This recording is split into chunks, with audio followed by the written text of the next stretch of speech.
A wonderful good morning to all of you, ladies and gentlemen. We're going to try and start and see if we have a few more people joining us. I believe there's a few people still outside of the room. But in the interest of not taking away too much time from the panel, I'd love to start us off. So welcome on the second full day of the conference. Very glad to see you here. The focus for today, the topical focus, is disinformation and its impact on peace.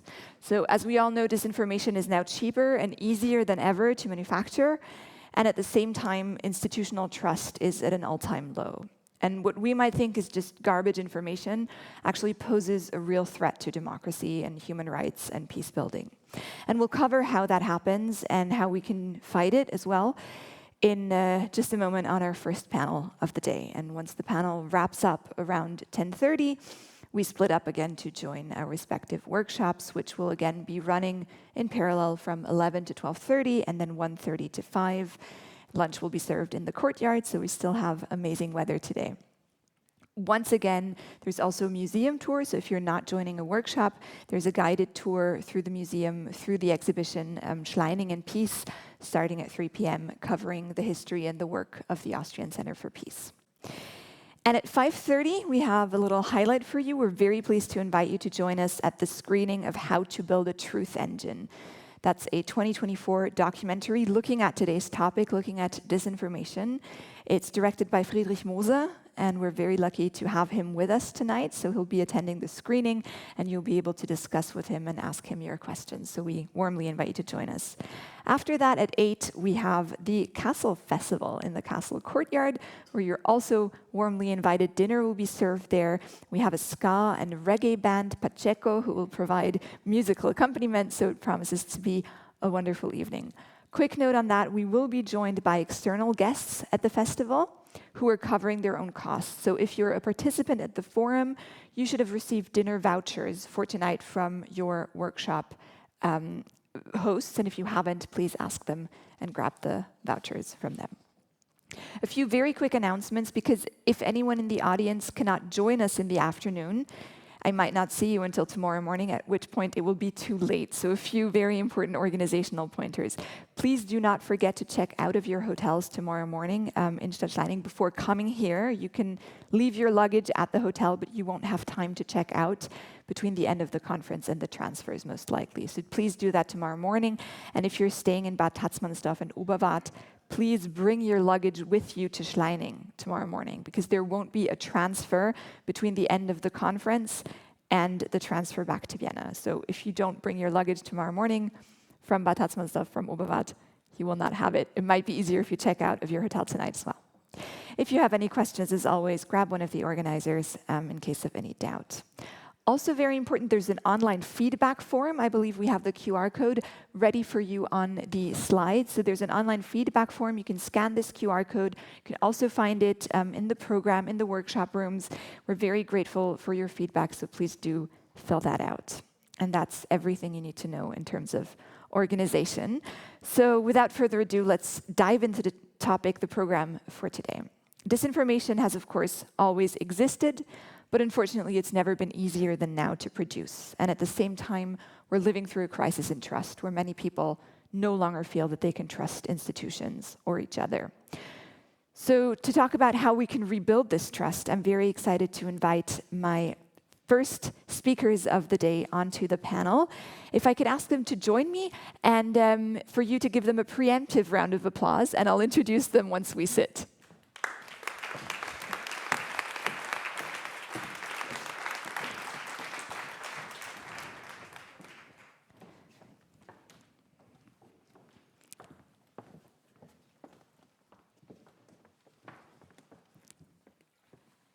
Welcome. Thank you so much for joining me. So next to me, I have Ambassador Lina Rukšteliene. We practiced. Lina Rukšteliene, who is currently serving as the ambassador of Lithuania to Austria, Slovakia, Slovenia, and Liechtenstein.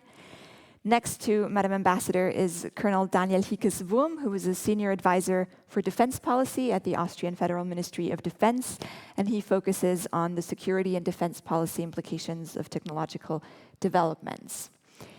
Then we have Branka, who is the founder of AI for Peace, a San Francisco-based think tank working on researching the benefits, the risks, and the ethical implications of exponential technologies. And her vision is a future in which AI creates lasting peace. We also have with us Dr. Mario Drobics, who heads the unit for cooperative digital technologies at the Austrian Institute of Technology. And his research examines various aspects of digitalization, focusing mostly on digital sovereignty, resilience, and sustainability. And finally, with us, we have Dr. Annika Hansen, who's the deputy team leader of the Policy Partnerships and Innovation team at the Center for International Peace Operations in Berlin. And she's also a member of the International Advisory Board here at the ACP. Thank you all so much for being with us. So for the purposes of this discussion, I think we can define disinformation as incorrect information that is knowingly and purposely manufactured or disseminated with vested interests. So Mario, let me start with you by asking, is there any research that shows the actual impact, so how many people actually believe disinformation, what impact it currently has on societal trust, on people's behavior? So yeah, how many people believe disinformation is always hard to research. But what we can see in the studies is that about 60 to 80% really perceive that they are getting misinformation in their media consumption. And this is across Europe, US, where the studies have mostly been taken out. What we see on the impact side is very interesting, because on the one hand side, you already mentioned it, we have the trust issue. And we've seen this with the misinformation about COVID, for example, about the vaccination, that this also reduces then trust in the health institutions. We've seen this in the political context, that political disinformation results in less trust in state organizations and in democracy. So this is really a big problem, but it also has an influence on the actual behavior of people. So we see this in the context of the vaccination, that people are then not taking the vaccination, that this has an impact on the spread of the disease in the population. We've seen it also on the political level with people not going to elections, or that certain parties were then favored due to this misinformation. So it really has a concrete impact on how society works, and this is this manifests itself in many contexts, and that people always overestimate their ability to identify misinformation. So I think this is also very important, that we have a lot of unconsciousness in this context, where people think they are not influenced, but actually they are.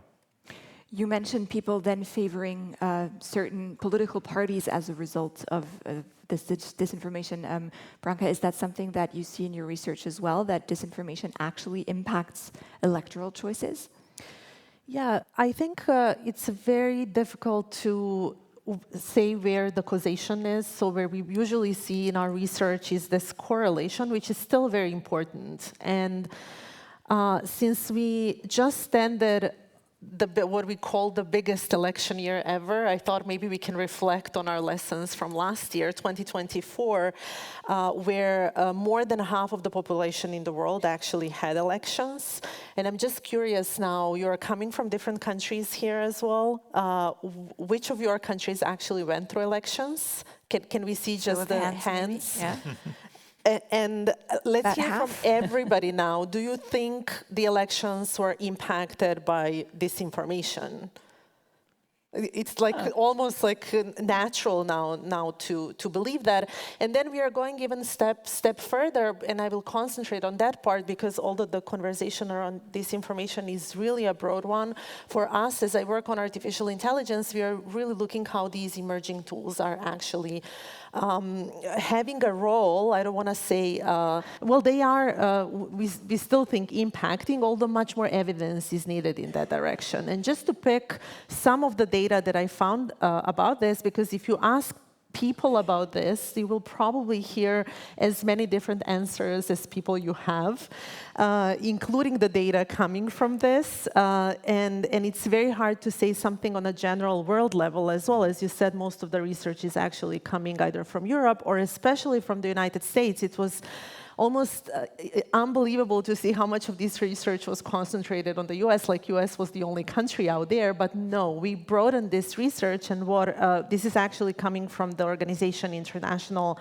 Panel on the Information Environment from Switzerland, which did this overall world research on how AI impacted the elections in this big election year, and they concluded that the 80% or that AI has been used in more than 80% of cases. This still does not mean that there were a lot of cases, specific cases mapped, 215 instances of AI, and then continuation in 2025. Some of the countries continued with the elections, of course, this year, and we mapped 9 quite substantial cases of AI use, which we believe impacted the voters as well. Now, I think it's also important to say that not all of these uses are malicious. In fact, across the Global South, which is really interesting, we saw usually Global South is mentioned as a sort of a vulnerable area, fragile setting where some of these technologies are being misused and that are even used as a testing grounds for some of the autocratic or misuse elements.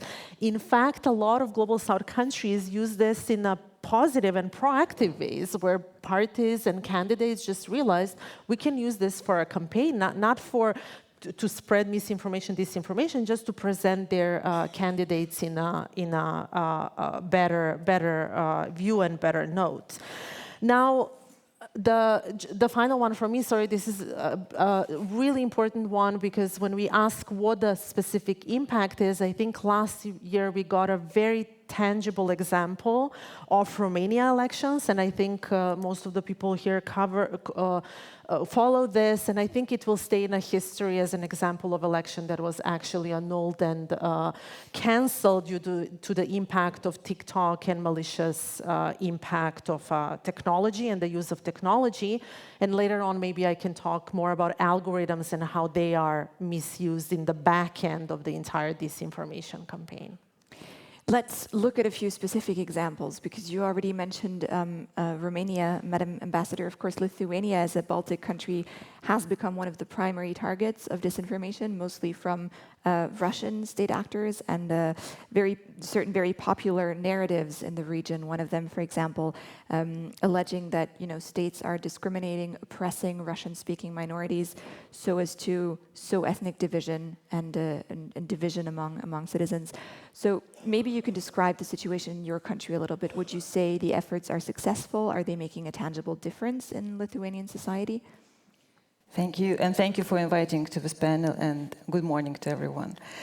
Well, of course, we understand that propaganda and disinformation is becoming part of our everyday life. And of course, we understand that those who are initiating certain campaigns are targeting different groups of a society. Minorities might be one of those groups, but in our case, I would say that it's more about social groups, but not about minorities or people representing different background. So social groups, socially vulnerable people, less educated people, nostalgia-led people might be easier targeted than minority groups. For example, the last census data says that in Lithuania we have approximately 85% of Lithuanians who consider themselves Lithuanians, approximately 6% Polish people of Polish origin, 5% of Russians, and less than 1% Ukrainians, Belarusians, Jews, and Tatars. And I've checked while I was preparing for the session the support of different minority groups towards Lithuania's security orientation, towards NATO, towards presence of ally forces in Lithuania. And I was pleasantly surprised that there is no difference among national minority groups or among different groups. There is a difference between educated and less educated people, socially less vulnerable and more vulnerable people. But among national minority groups, such an issue is not, it was not registered.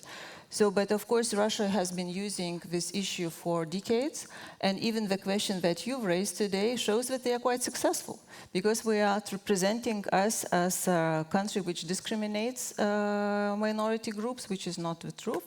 National minority groups are, well, we have education in the national minority languages, we have citizenship, we don't have any kind of restrictions in any source of life. Of course, Lithuania is, well, we'll have Lithuanian language as a state language, so you have to learn it. But otherwise, I wouldn't say that there is no kind of discrimination. But they are quite successful, and I would say that it's, of course, one of the issues which Russia uses against us, and also uses minority groups, is a falsification of history. Presenting history with pseudo-historical facts is something that Russia is trying to do, and they did the same against Ukraine before the full-scale war have been started, and they tried to do something similar against us. It's a very important keyword, I think, falsification of history. Very interesting. That's one of the key methods that we see. Maybe if we move to a different part of the world, Daniel, can you share some specific examples of disinformation campaigns that we're seeing in the current conflict between Israel and Iran? Have you looked at that? Yeah, thank you very much for the questions. Yeah, so now the mic is on. So the war between Israel and Iran is just another turning point relating to technologically fueled disinformation campaigns. What we see is actually an overwhelming amount of hyper-realistic AI-generated videos floating on the internet, and especially the social networks. So the identification is really difficult, even for experts. So the example I want to bring here is that the video of the bombing of the famous regime prison Evin. It has not yet been possible to actually identify or clarify whether the video is authentic or not, although it's very likely a fake. So what does that mean? So we see that technology has progressed really fast, and for future challenges, that means basically it will result in this kind of shaky understanding of the events. That means it's blurring the lines. So who is the good, who is the bad? And technology is getting faster and faster and even more accessible for almost everyone. So even in the first 10 minutes of a conflict, of an event, there are thousands of videos, messages, and contributions with uncertain origin. So, and this is the issue. These videos and pictures can then intensify the feelings in an already charged conflict and mobilize people even more.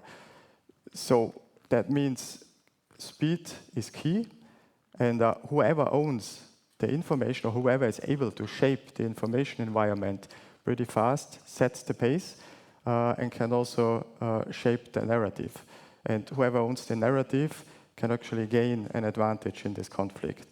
So what we call information warfare is about owning this narrative, shaping the information environment.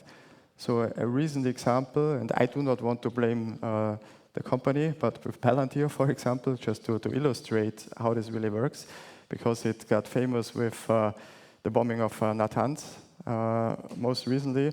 So this should illustrate how complicated this dual-use technology basically is.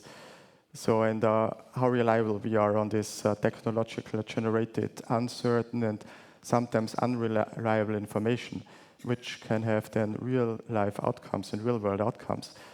So it's about this software Palantir developed already back a few years, which makes huge amounts of unstructured data from a very wide variety of sources analyzable. So in real time, visually processed, and also linkable.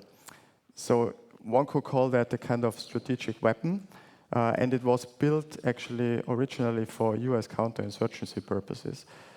So, and then the game changer is because it transcends the limits of the classic database queries. So it combines now text documents, images, geodata, communication histories, and much more in an intelligent analysis model.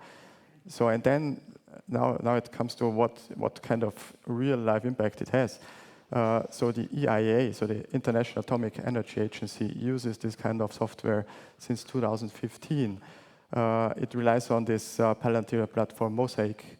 It's kind of $50 million system, which shifts more than 400 million data points, like satellite imagery, social media, personal logs, in order to predict nuclear threats. So that was the purpose for it. The problem now is, so the software originally designed for war zones and counter-terrorism is now presented to a neutral institution like the United Nations body for their intelligence purposes. Mosaic was funded actually by InQtel, so it's back then the CIA's venture arm, and it's always kind of biased, of course. So the algorithms are still a black box, it's unauditable, and it's proprietary. So the core architecture is closed.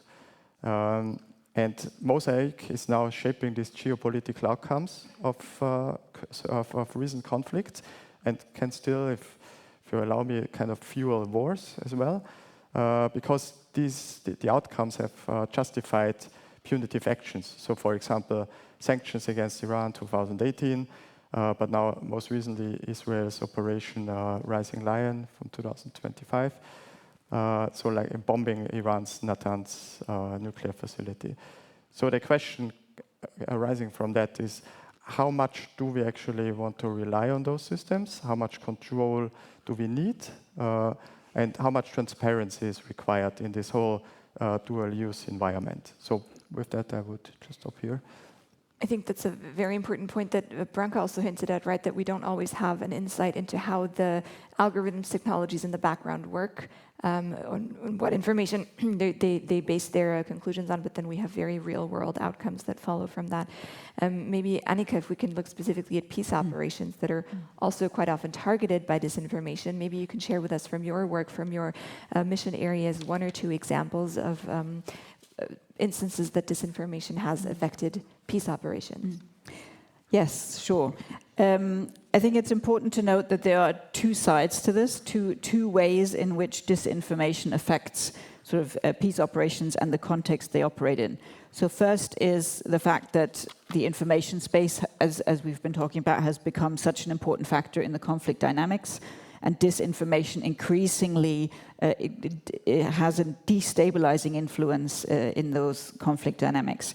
And on the other side, peace operations are directly targeted.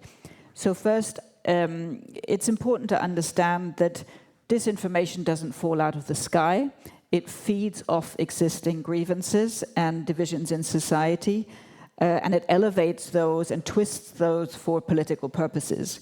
So when you said in the beginning that we, rather than discussing disinformation definitions, we consider this fabricated, there's always, it's never black and white. There's degrees of veracity, of truthfulness, and there are degrees of how, with what intent disinformation is distributed. So it's not the sole cause, but it can lead to offline escalations of violence, and for peace operations then resulting protection challenges. We've seen that in the DRC, where misreporting and fast-spreading or deliberate fast-spreading rumors contributed to violence and displacement. We've seen it in contexts like Libya or the Central African Republic, where political opposition is targeted, where minorities are targeted. In Libya, there were some women activists that then eventually, and this veers a little bit into something that's slightly different, which is hate speech, but that had to leave the country because they were systematically targeted. And in the Central African Republic, it was to do with the constitutional reform process, where people working on that process were targeted. But also in places like Kosovo, where divisive narratives are intensified through disinformation. Now, disinformation doesn't have to be digital; it can be analog. But as we've heard, the tech really increases the speed with which it spreads, the spread, the complexity, and some people speak about the weaponization of digital communications and social media. So quickly on the second part. When peace operations are directly targeted, it both affects their safety and security very directly, but it also undermines their ability to implement their mandates, particularly where their movements are then restricted. There was a survey among peacekeepers a few years ago where 3/4 of them said they felt threatened and impacted by disinformation. This has gone down a bit in recent years, but that's a lot to do with the withdrawal of MINUSMA. So one of the big theaters in which this was playing out is no longer there with peacekeepers, at least. For peace operations, their legitimacy and credibility is their greatest asset, but also their greatest vulnerability. So that's exactly where disinformation tries to strike. And I think it's important to note that there always needs to be space, and this goes to the veracity question, for legitimate criticism of missions. So a lot of the disinformation in mission areas has to do with the perceived lack of effectiveness of those missions, which it is completely fair to criticize. But where that is then twisted and leads to attacks, then that becomes problematic. Very quickly, so typically peacekeepers are accused of collaborating either with rebel groups or too much with for instance, in the DRC, MONUSCO is accused of collaborating with Rwanda in supporting the rebels. They're accused of stealing resources and using their trucks and bases as sort of a mafia control hub for illicit trade. In the Central African Republic, the peacekeepers were accused of using UAVs to attack government forces, of selling weapons to rebel groups, and this has led in some cases to staff members having to leave the mission because they were individually identified as people sort of involved that then had to go. I think, final point, the goal of all of this is, of course, to discredit the mission, as I said, but it also then weakens the mission's ability to hold conflict parties accountable. So systematically sort of undermining the voice of the mission then also helps others get away with things they shouldn't. Particularly in the DRC, going back to this kernel of truth, there are some very funny comics about MONUSCO and their perceived shortcomings. So I encourage you to have a look at those. I think the point that you made about degrees of veracity, right? I think that's a very important one because oftentimes something might not be an outright lie. It might just be a slight distortion. And your point about humor, I think, is also very important because a lot of the things that are disseminated, especially on the internet, right? Humor is a very powerful means of conviction. For people. And this brings me to you, Mario, and I think maybe we can sort of steer the discussion towards possible solutions here. So we've heard so much about how all of this happens on tech tools, right? We've heard about TikTok, where the algorithm behind it is obscure. We've heard about Palantir software. I'm also thinking about places like Telegram, for example, where anyone can disseminate anything and there's no checks. So how much can we force tech companies, do you think, to take some responsibility here beyond their own goodwill? Is that something that you see could be part of the solution? Yeah, so we have to look at two different levels here. Yeah, on the one hand side, we have basically the open media discussion, like in the social media channels and so on, and there was the tendency to promote this self-control. Yeah, that we had teams in the respective companies to monitor, and now we had the backslash with the developments in the US. That these teams have been basically reduced or removed, and that this is not happening at the core where the information is spread. So the question then is, when we have this international connections here, yeah, and we have also states' interests involved, yeah, how can we enforce technological measurements or organizational measurements with these companies? And I think this is difficult, and there the legislative approach would be to make these companies responsible for what information they spread, and the European Union is moving towards this direction. The other level is when we talk about this closed channel communications. Yeah, you mentioned Telegram and so on, and I think there it is much more difficult. Yeah, because there we also have this constant balance between privacy of communication and monitoring the content, yeah, and taking care of people communicating. So this is, I think, a very delicate point. And in Austria, we just had the discussion about the Trojan horse to be installed on mobile phones, and there was an intensive discussion then how can we restrict this so that it is only used for the purpose it is intended for. Yeah? And this would be one approach, because then you're working on the end device and not dependent on where the information comes from or where the server is located. So there are possibilities, but we always have this privacy discussion, yeah, and we have to take care not to overstep then in the reaction and have a backlash then in terms of privacy and the right for private conversation here. So I think this is also a very political discussion we have to make. Let's stick with solutions on the state, the institutional level. Madam Ambassador, I know that Lithuania is heavily investing also in defense. How much of this focuses on hybrid defense, on defense against disinformation attacks and on countering that? Yes, you mentioned very rightly that we're investing heavily into our defense. We now dedicate approximately 4% of our budget for the defense needs, and it's going to increase next year up to 5 or 6%. So we really invest, and of course we understand that we have to be prepared for all different kind of attacks. So nowadays we see that everything could be weaponized, migration, information, whatever.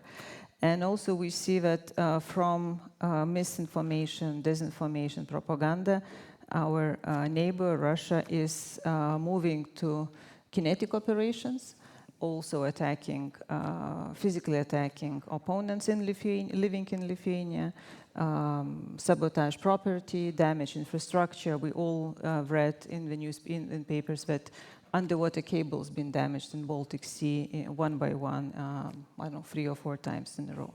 So we see that it's not only disinformation, it's also some other attempts already made.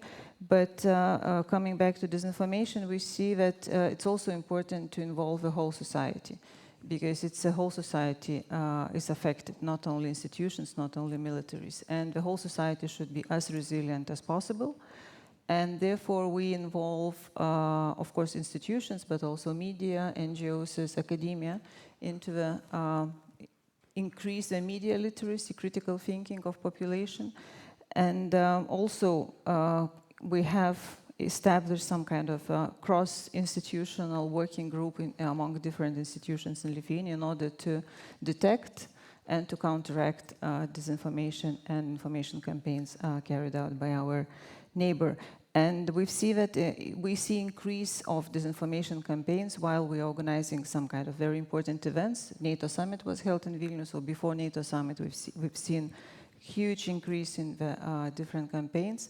We also disconnected from all Soviet-style electricity grid with Russia, so while carrying out the last steps in disconnecting from the electricity grid, we also seen increase in the disinformation campaign. So in general, this cross-institutional group was very effective countering disinformation, such a well, difficult or maybe more important events. So that sounds like a very holistic approach on many different levels.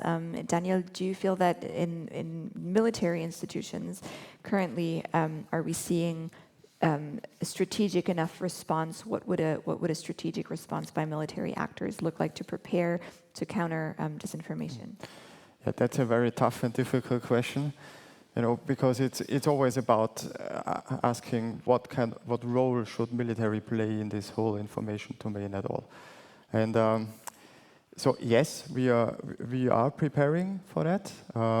We are increasing our investments in capabilities and capacities, such as strategic communication and so on. So we are training our soldiers, our employees on that. So what is this information? How can you actually recognize it? What to do about it? From an institutional perspective, we're also looking into technical measures. Of course, so we are running several projects, also one, for example, with EID, of course, and other institutions. And on a European level, we have several entities dealing with that. But as was discussed before, so that's not a pure military issue. So that's a whole of society, whole of government topic, which needs to be addressed properly. So in order to avoid kind of securitization of this whole domain, and it was mentioned before, so the weaponization of social media, it's a risk because there are some technological developments which make this even more difficult. So now with AI getting more and more important in our everyday life, we have the ability to basically micro-target people. So a kind of individual approach, so from several actors, which makes this whole environment even more difficult to tackle. So, and the question of what role should military play needs to go hand in hand with what role should the society, what role should the state play in that. So when it comes to dealing with tech companies, for example, there are several attempts, of course, of the European Union, it was mentioned, like the Digital Services Act, for example. But nevertheless, so that's one side of the coin. The other one, it's about regulations. So it's about this kind of overarching umbrella. But the other one is operationalize those regulations in terms of how can we actually enable organizations, institutions, individuals to recognize, to deal with that. Otherwise, it's simply just an umbrella without the content behind. So this is something we are still lacking, I would say. So when it comes to digital skills, there are lots of Eurobarometer surveys and so on, and also the 2030 objective of the European Union, so that almost 100% of the population should have appropriate digital skills. So currently, there's still a gap. So, and that's always this run for this asymmetric issue, so which then is also a problem for the military, not only in our home countries, but also being deployed.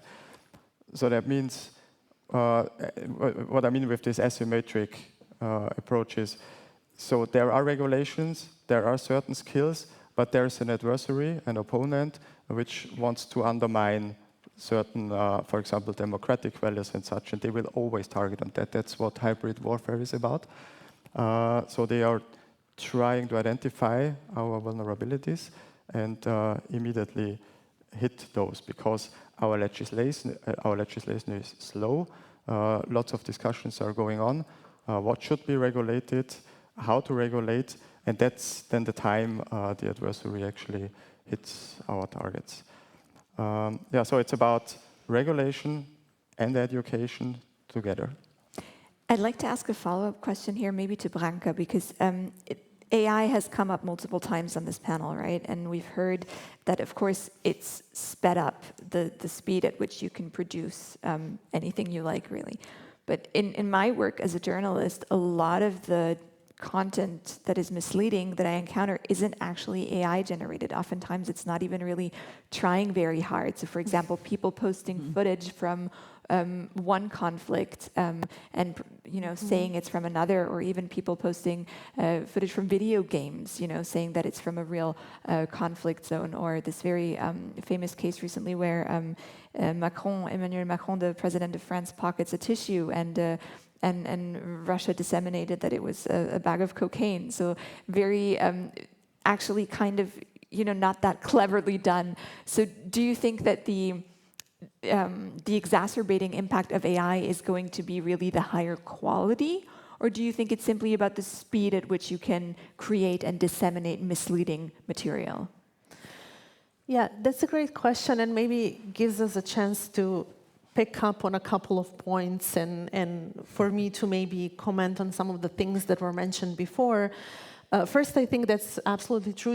It's speed, but also scale in which we are spreading the information. And maybe to go back to what Annika mentioned, which I completely agree, that disinformation, misinformation, hate speech, we work a lot in the field of hate speech, as such, is not a new phenomenon. So the video of Macron basically was just a real video used to spread misinformation, disinformation, which we are dealing with since we started using communication, right? And I really insist on mentioning this because I work in conflict zones. Now we are marking the anniversary of 2 genocides, actually, one in Rwanda, one in Bosnia, where hate speech, disinformation was really used in a pre-digital age and created such crucial consequences. So as such, it's a really important phenomenon to pay attention to. But I really think it's truly important to understand these new developments in technological fields. And now we are entering a third wave of these developments. Now we talked about AI and speed and scale and how now these tools are much more available to people as well. Like when we started working on this 10 years ago, only very well resourced institutions were actually able to do this. It was not easy to create a fake video, which is trustworthy, so to say, really believable. Today, any student, anybody, like any of you can just download a program and create a fake video. I don't think this will be an issue. I think what will be really important to understand is this micro-targeting that you mentioned, this new wave of technology that is allowing us to understand what is happening on the back end. Not only the content we are creating, but how we are targeting you and you and you and you in a different way.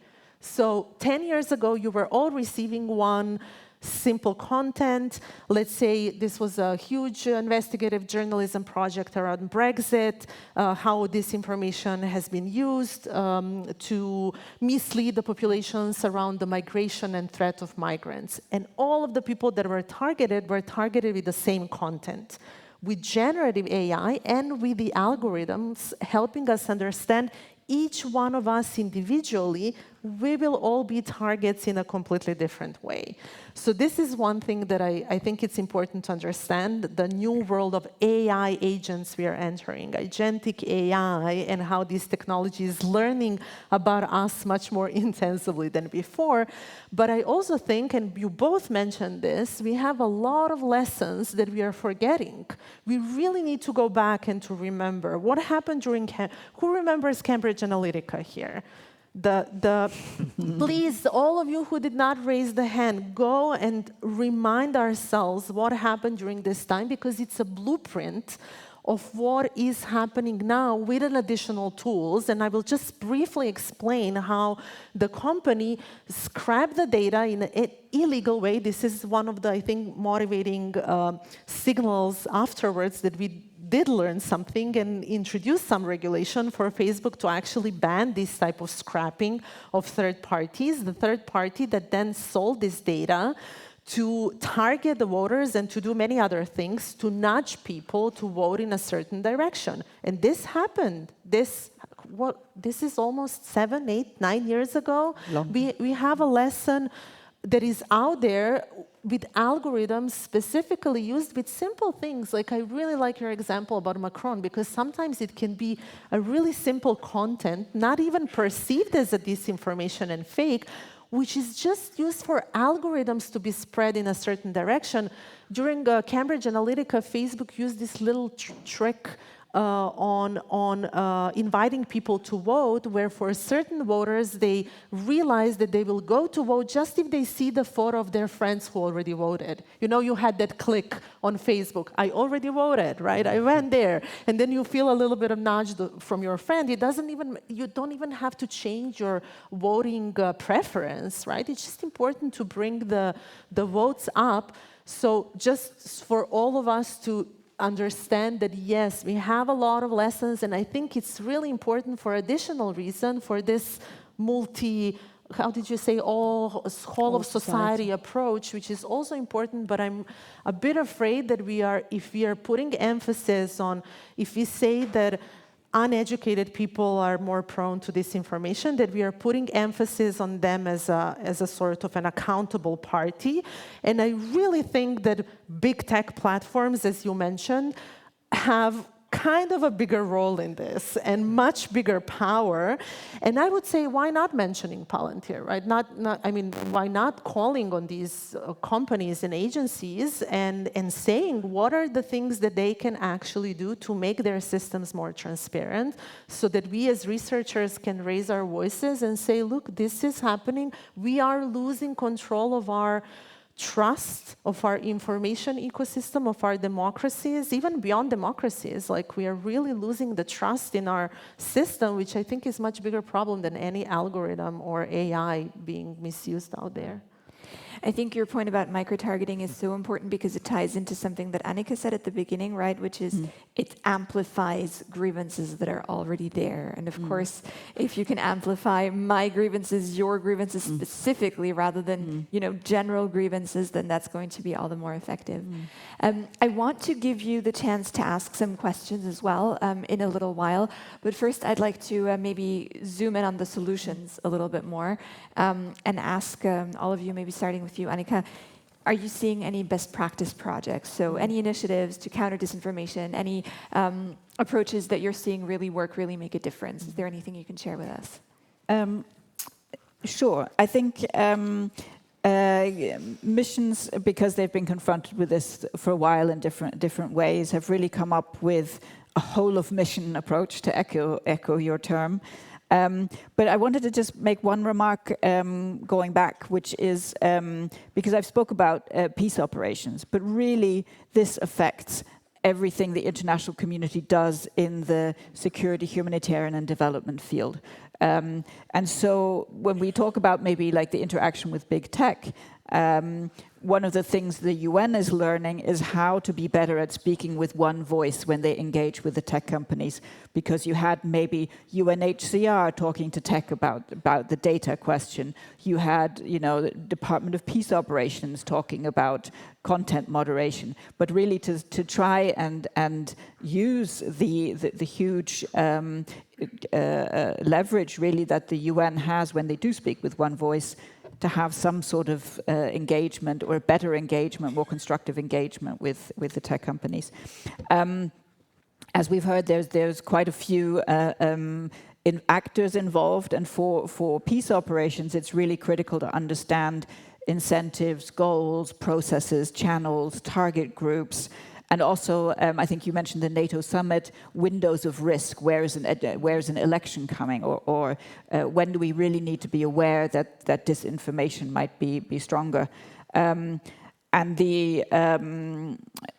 the UN peace operations have done a lot in terms of really working on strengthening their situational awareness, and particularly on the analog side, they have ways of monitoring radio and narratives, not just to spot disinformation, but really understand what the narratives are, so that when they can see, so they understand the information environment more generally, as well as technical tools to do social media analysis.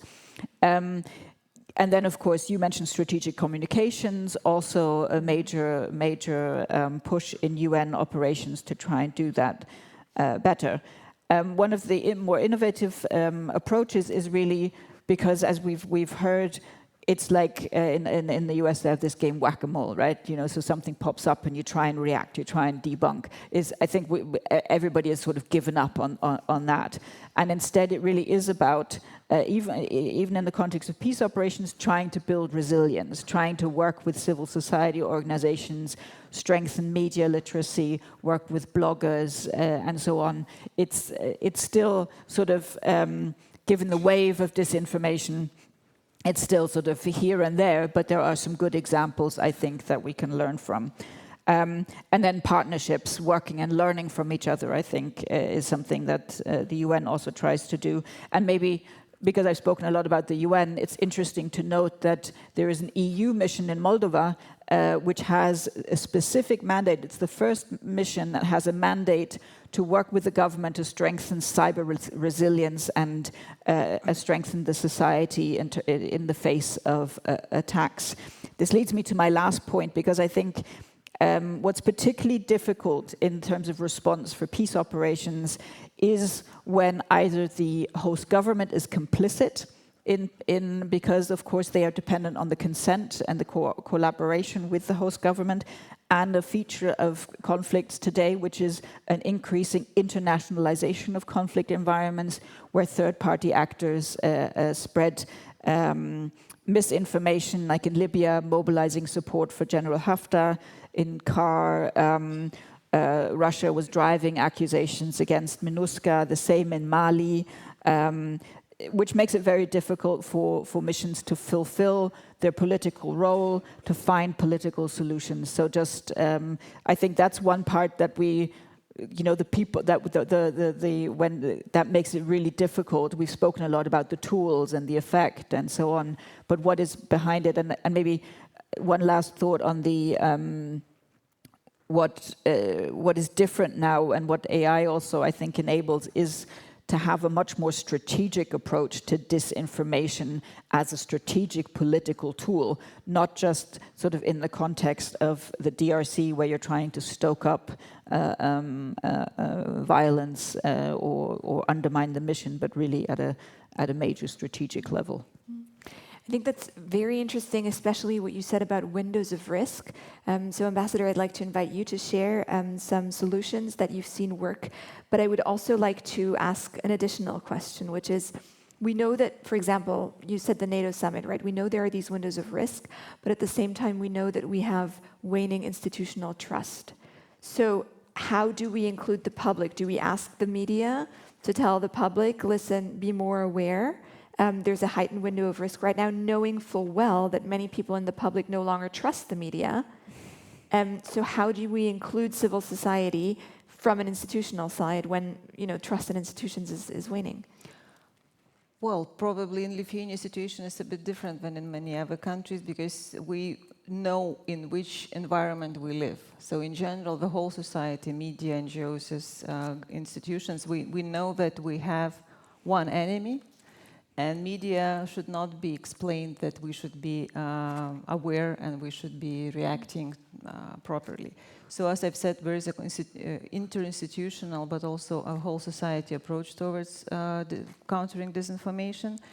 And as you've said also, for some important events, it's very important not to leave a space empty.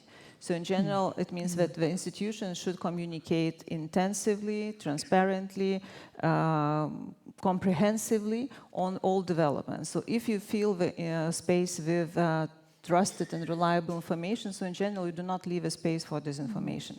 Of course, everything might happen, and in social networks, it could be spread, but still, there would be always possibility to check with reliable sources and to see where is the truth. I would like to also mention some Lithuanian initiatives which might be of interest to others. For example, in Lithuania, because I've said it's a whole society approach, so it means that we always try to involve as broad social groups as possible. So we start with children, and we have in Lithuania already for several years national disinformation literacy exam for senior school children.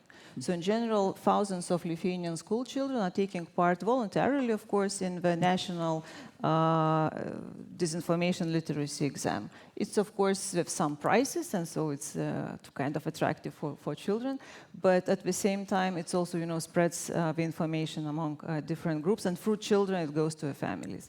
Another initiative, which is already 10, 11 years old, is called Lithuanian Elves. Why elves? It's because elves are fighting with trolls.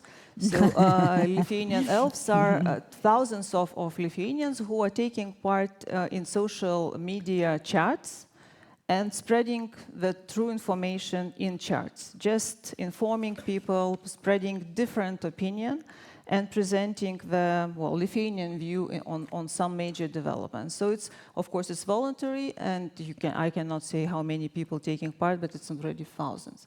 So it's already like 10 years ago started, so you can see that it's a not new phenomenon. We're already fighting disinformation for more than a decade, for sure. But I think it also shows, doesn't it? I mean, I love the concept of elves, but somebody needed to come up with that. Somebody needed, that's a communicative effort, that's a creative effort that you need to invest resources in, right? It's not going to happen by itself. So I think that's a great example. Daniel, did you bring any initiatives, any examples that you can share? Maybe two. So the first from the European Union. So the EU introduced a whole set of measures and legislative acts to regain this lost trust and also build resilience. So the first one I already mentioned, it was the Digital Service Act. One of the two main goals is to create this safer digital space in which the fundamental rights are actually protected, so for all users of digital services.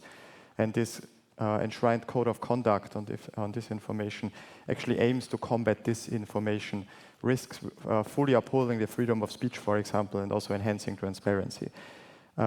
Another one, which is addressing the media landscape, also from the European Union, is the Media Freedom Act, which also supports quality media, which is a factor for building resilience, I would say. And then one, that's the second one, more from an institutional perspective, it's the so-called Hybrid Center of Excellence, which encompasses both, so the civil and the military parts to this whole hybrid issues. So it's this Helsinki-based institution. It's an international autonomous network, and so it's open for all EU and NATO members, and it has some associated countries as well. So this is really addressing this whole, not only information environment, but the wider range of hybrid issues from a very comprehensive perspective. Yes. So we had some educational approaches, some legislative approaches, some institutional approaches. We're really seeing it's a comprehensive effort. Branka, maybe you want to chime in from a tech perspective. So we've heard a lot of things about how modern technologies can pose a challenge to the information environment. Maybe you can share some ways in which they can actually help counter disinformation. Yeah, I love this order as well, because I think it's crucial to have them all. And then technology has been usually seen as this misused factor in the entire conversation. And I have to say, it has been extremely hard. Sometimes I lose hope with training the technologies. So we've been using the same thing to catch some of these instances of at least artificially created contents, right? Because it's really, truly hard for humans to catch up on what is happening in the digital spaces. And I kind of had a feeling that we are doing a favor to malicious actors as well, because as soon as we publish something, how can you actually figure out that a certain content is artificially generated? They pick up on that. So they're extremely fast, they advance their systems, and now this is not a relevant factor anymore. So this is a sort of a continuous work and catching and tracking and training the systems. But I still think it's a motivational one. So all of these examples that I talked about as a negative examples is still not some AI running around and doing things on their own, right? It's somebody making a conscious decision to use the algorithm or AI in a certain way. And this is what we are doing in our work, just to plug in some of the examples of training the algorithms, making that conscious decision to actually use them in another way, in a positive way, in more sustaining piece, rather than creating, spreading disinformation, and in our cases, creating conflict. As Annika was mentioning, some of these examples go way beyond the disinformation campaigns and are actually hate speech campaigns and lead to violence, to even mass atrocities, and as I said, genocides.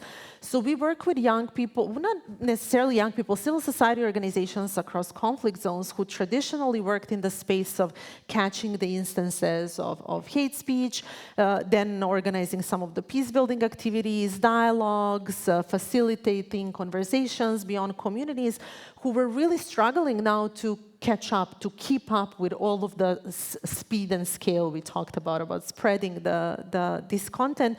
So we train them, we connect them with data scientists, and we make them build these tools together and build the tools that can help them to automatically track what is happening in online spaces. And then to react also in a virtual space. I like this example.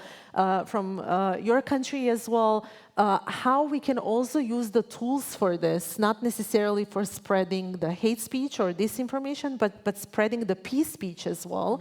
And also understanding, now we know a lot what constitutes hate speech online. We don't know a lot or enough what constitutes peace speech online and what can have impacts, positive impacts in conflict areas. So this is an area that I'm very passionate about and hopeful that in combination with humans and machines, we can create something positive for our societies. So just retraining the machines. Annika, I believe you want to add to that. Yeah, just a point that's sort of implicit in what Branka was saying, but just I don't want to give the impression that the UN comes in and then builds these capacities. In all of these countries, there are really active civil society organizations that are themselves working on disinformation, misinformation, whether it's in Mali or elsewhere. So just to underline that point, I mean, the reason that you can do that is because there are local organizations that are already doing this work that you can support. I just wanted to make clear it's not sort of us coming in and creating something. Yeah. So, yeah. I mean, I think, from everything that everyone has said on this panel, it's very clear that it has to be a bottom-up effort that involves everyone, because otherwise it's simply not going to reach the people that it needs to reach. Yeah, Mario, would you like to share some examples of what you've seen work? Yes, so I liked very much what you said at the end. We need this combination, of tools and people. And I think education is the foundation. Yeah, so making transparent how things work. Because, as I said initially, this erosion of trust, is something that then also reduces the trust in the campaigns, in the institutions, and that's, I think, critical, because then it's too late to reach people with all the tools and campaigns you are providing. So what we are trying to do is to support this transparency in some way by providing fact-checking platforms. For example, we are collaborating with ETMO, the European Media Observatory, and GATMO, the German-Austrian Media Observatory, so to provide them with tools that at least the media people can quickly check information, videos, images, texts, for the credibility, for the trustworthiness, and to give them also the context, of why this is not trustworthy, what it has been put in the wrong context, it has been manipulated whatsoever.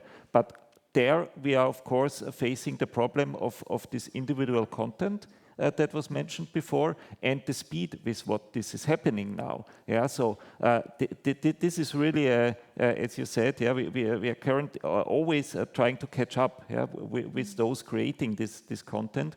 And the other thing is that we have this strategic approach to disinformation, where they're creating narratives, which is then not just the message itself, the message might be valid to some point, you cannot discuss about that, but the whole storyline behind, the context, the narrative, that is what is problematic. And what we are doing in that respect is at least to find the groups then, when these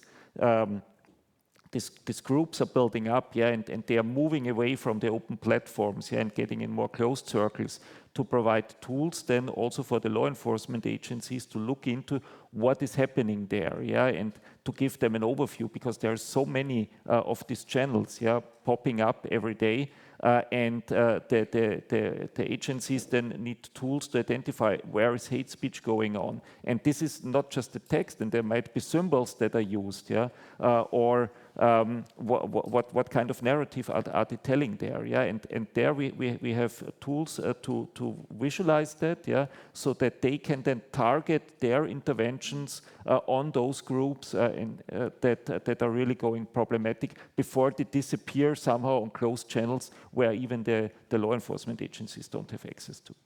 Yeah, so using technology to bring a little bit of, build tools that bring a little bit of clarity into this chaotic information space, as it can sometimes be.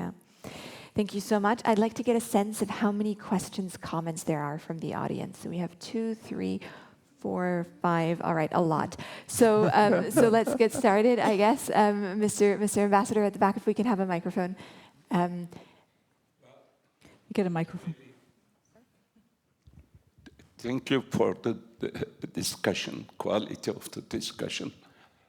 And it was very informative. I'm somewhat inspired to make a small complementary point on the experience of special monitoring mission in Ukraine from 2014 till 2019. What is critical is monitoring. Facts matters, and how to establish the facts was critically important for us. And it was 487 kilometers long ceasefire line, a security zone, and the verification is critically important. Accountability for Annika made very pertinent cases. That's the reason why I took the floor to speak about the SMM case. And this institution, Austria, is very much, we took technical training also from the Austrian Ministry of Defense at that time, also with also diplomats here, Ambassador Christian Sora and other ambassadors contributed to the work. But I'm trying to say, for future peace operations, I'm not an expert on disinformation or artificial intelligence, but how to establish the fact. Verification is critically important. Accountability, a joint accountability mechanism is very important. This time, it was only 400 kilometers, maybe longer ceasefire lines and security zones. In our case, we built the team incrementally. We were, at the beginning, just a mission for political monitoring, but then we somewhat transformed into an operational monitoring.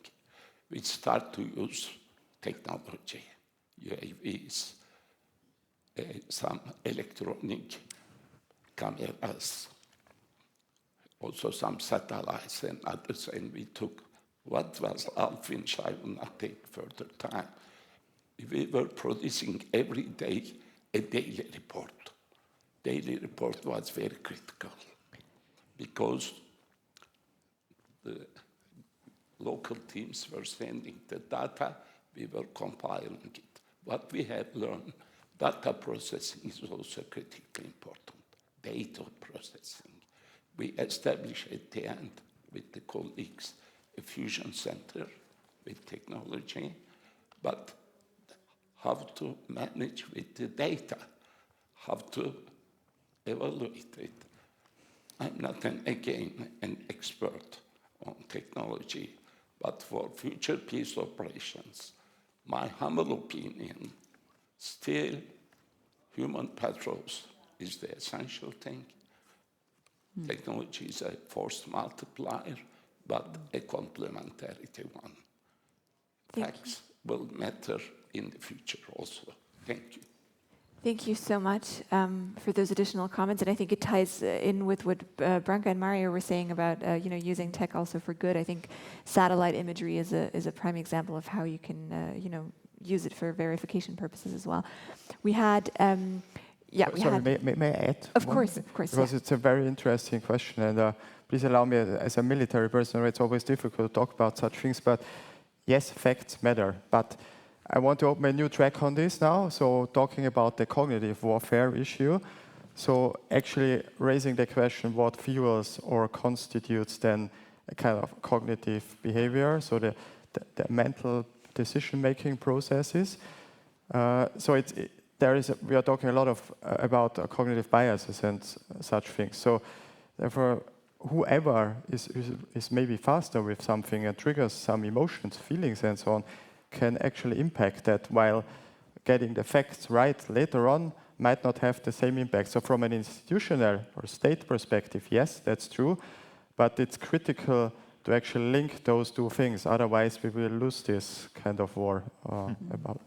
Yeah. So you mean linking the sort of human cognitive bias Yeah. aspect to the facts on the ground? Yes. Thank you. We have one question here, another question at the back, and a third question here.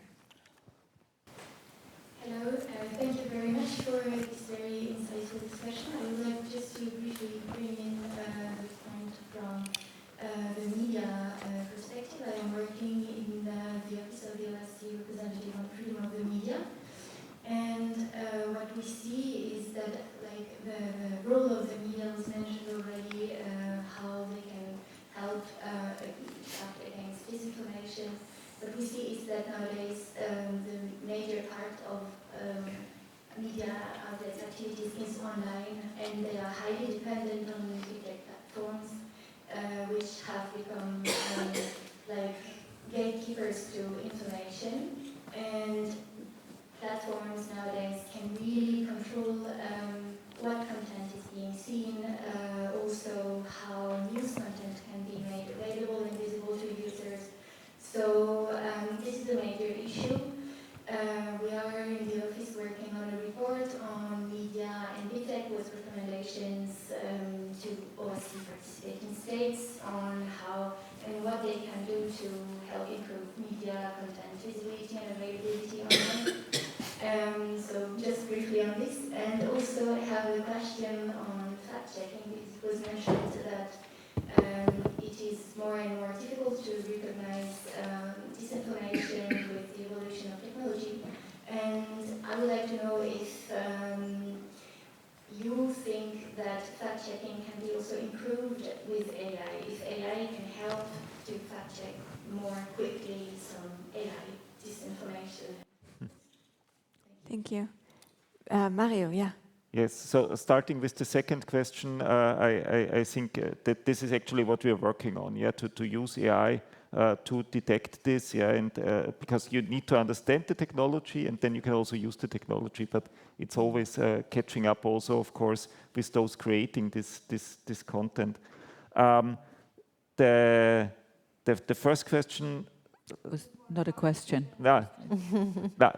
It was the issue of the fact that the content that we see on platforms is highly dependent on the platform itself. I wanted to comment on that as well, because that brings me to this digital sovereignty, yeah, and understanding the algorithms and having transparent algorithms. You mentioned this with Palantir before, but I think this also applies, of course, for these algorithms that decide which content we are seeing, yeah? And if we are relying on algorithms where we as Europeans don't have access to and don't understand how they work, I think this is one of the core problems that we are currently facing as a European society. Annika? Yeah, maybe just a small comment. I think this of course, we have several conflict areas, whether it's Gaza or Sudan, where it's almost impossible to have actual physical reporters on the ground, which then makes it those areas where truth is very contested, and it's difficult to do what you're saying, proactively fill a space with truth and have reliable, good reporting. And that makes it all the more, reliant on technology and just enhances the problem where really we are most dependent on really getting some good, reliable information. So there's a tension there, and the work that you do is really important. Thank you. The lady in the black shirt had a question as well. Hi, thank you. It was really, really insightful. I noticed that more and more apps are getting out there that depend on AI, and some of those apps really, really are directed to vulnerable groups. Like a friend of mine is developing an app that helps connect psychologists with patients, but some forms are already created with AI. I personally try to plan something educational, so also a vulnerable group. What kind of measurements in security have to be set in place to protect those groups? So, I mean, it's used sometimes really carelessly, at this point to inject that knowledge that is created actually by humans and that could influence a well-meant product in reality? Is there something to take measurements? Thank you. Branka, maybe you want to take that as the... Yeah, I think that's a great question and important beyond the, especially for vulnerable groups. I can make a parallel with our work when we work in fragile and conflict settings. This is what we also understand as additional fragility, right? Using any of these tools can create unintended harms. In this case, I mean, in any case, to be honest, when we are developing the digital tools, for me, the minimum would be those ethical standards that we've been working, like this space has been growing for a decade now, trying to make a point that these cases are really important. And the very first point for me would be don't allow technologists only developing these tools, where you see often this as recognition of opportunity of creating something in a vulnerable space, offering a service to a vulnerable population without knowing anything about that field of work. And I can share an example of my friend as a good example, who is actually a doctor working on sleep studies, who is developing such an app to help to try understanding that he will never be able to reach all of the people in his in hospital where he's working on clinical studies, and he wants to try to use technology to reach out to broader groups of people to train the system with his own data, right? He's not scrapping something from the internet. He's putting 20 years of his career in this, which I would say is a good starting place. With that layer of, we need to make sure that all of the people with field experience, with such type of topic experience or even lived experience, understand the nuances of technologies and all of the additional risks that are coming with this. And this is what we have been seeing in our work a lot as well, where people who are building the tools are kind of leaving this to field experts. Like, you are experts in do no harm. You are experts in conflict sensitivity. You will know how to deal with this, without having any knowledge on algorithms and how the algorithmic systems are functioning. People will not be able to embed do no harm. So this would be the very first basic, we call it ethics by design. Don't wait for these products to come to surface. While you start designing them, put all of these guardrails and systems and principles embedded in the design of the system. Yeah. I think Mario and Annika both have a comment to add. I just have a very, very small addition to what you're saying. Think about the life cycle of the data, right? There's so much focus on collecting the data and then maybe even on storing the data, but there's not so much emphasis on when should we delete this data, right? That, like, everybody's sort of gathering data. So you need a plan for the entire life cycle of the data that you're collecting and using. That was just to add to all the things that you have said. Yeah. There is an entire movement of data minimization as well, understanding that because this was a trend, this is where the money was coming. The more data you have, right, the better you're positioned to actually earn something out of it. And now I think we did quite a bit of work and good work in emphasizing that this data minimization is important. But just the last one from my side, like I really think it's important with these kind of fragile cases, especially when we are dealing with health and mental health, really understand the risks. I mean, not all of the things need to, and I'm a huge believer in digital tools, but not everything has to be digital. Like, really make sure that you are not harming people that you are trying to help. Yeah. So think twice before you build the app. I mean, whoever, not you. I mean, me as well. I'm building apps, so yeah. I think health is a very good example there, because it needs a lot of trust. Yeah. On the other hand, the people are very desperate. Yeah, because when we look at the public health system, yeah, they are eroding. Yeah, it's very hard to get a good consultation. But on the other hand, we have established trust mechanisms like certification as a health product.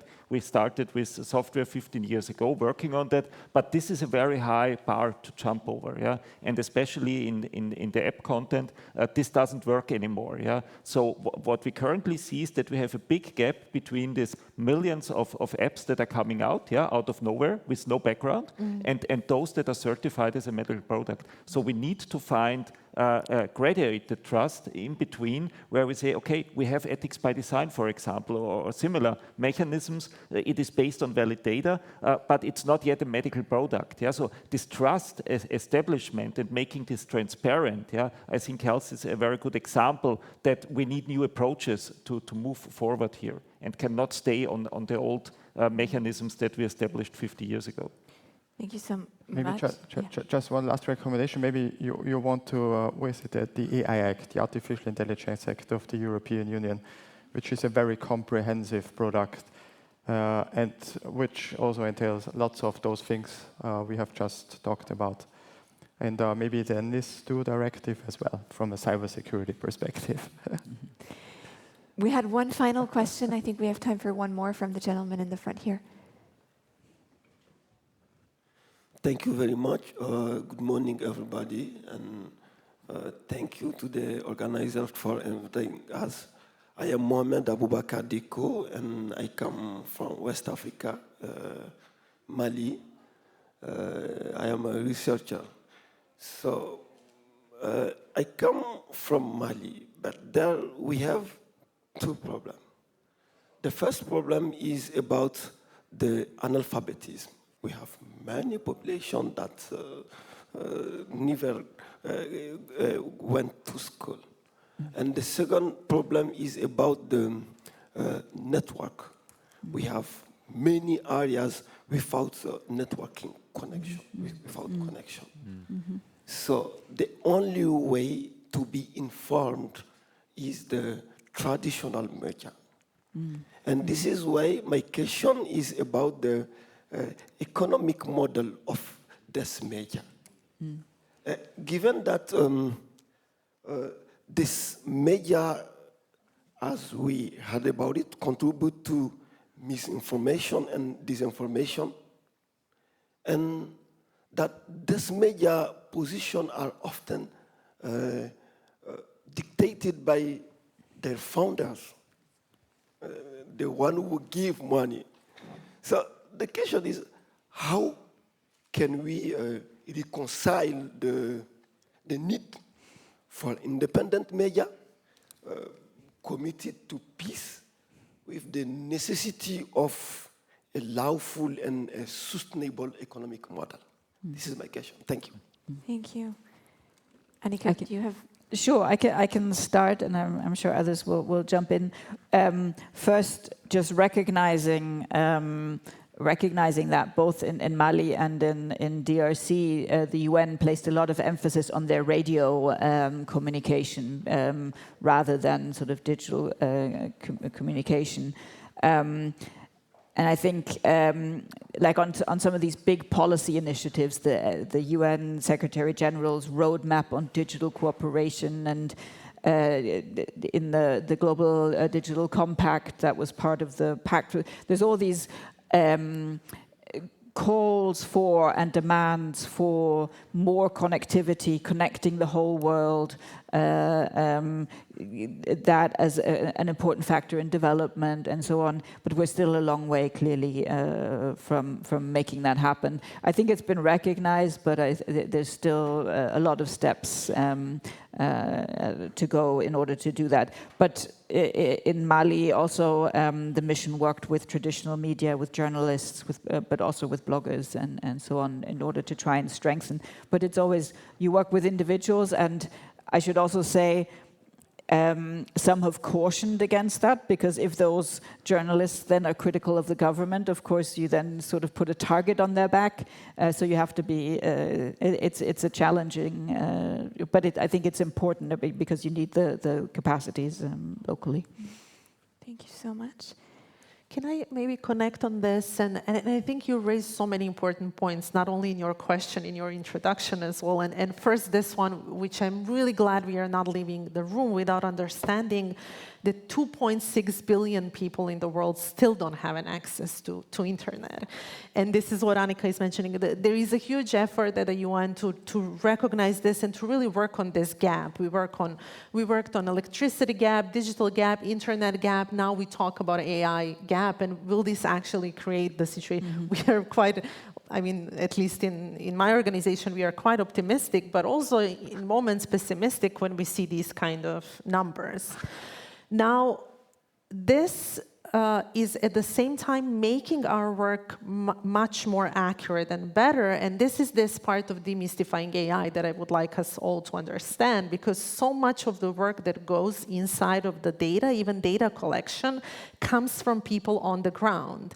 In this kind of context, we count on local monitors. In some cases, the technology is already on that level to automatically scrap the information from media or from online resources. But you can imagine, in your country and mine, you cannot trust all of the resources out there. So we work with trusted people who are on the ground and who understand, who are listening, who listen their communities, understand what is happening, and helping us to actually take that as a data point in our systems, for example, when we work on conflict prediction. Now, you raised the question on economic model, and I'm not sure if you think about economic model of journalism or social media platforms, because I think it's maybe related as well, but I still think journalism has a certain dose of at least some media or many in some cases, this dose of journalistic responsibility as well, putting their economic model. Even I think New York Times basically gets the money from their quizzes or things like that, really making sure, right? Making sure that their journalism can stay independent from the resources that are coming. They don't charge things and so on, and they can keep the independence of their journalists really intact. With social media, we can talk for days about this, because I really think they're putting profit before people, and that's a big problem. And that's why all of these systems are not transparent and making our lives much more complicated in Mali and Mexico and many other countries. And this is very personal opinion, as long as we don't change that model, it will be really hard to work on changing how these platforms are functioning, with a huge emphasis on, I'm speaking as a Global South voice. We were really looking what has been happening in the EU with the EU AI Act, before that with the GDPR as well, but especially with the EU AI Act. And I have to say, we are a bit worried now with what we are hearing, like how some of the things are backsliding on the application side, because this was our hope. Like, this can be done through regulation, and regulation is a cure. But if it's not, then I don't know what is. Thank you so much. I'm really sorry. I'm afraid we're out of time. But I'm sure the speakers are going to be around during the coffee break and after, so you can grab them and share your thoughts with them. Yeah, I'm afraid that's all we have time for. I believe our speakers deserve a huge round of applause. Please stay in the room for another minute, because I do have an announcement.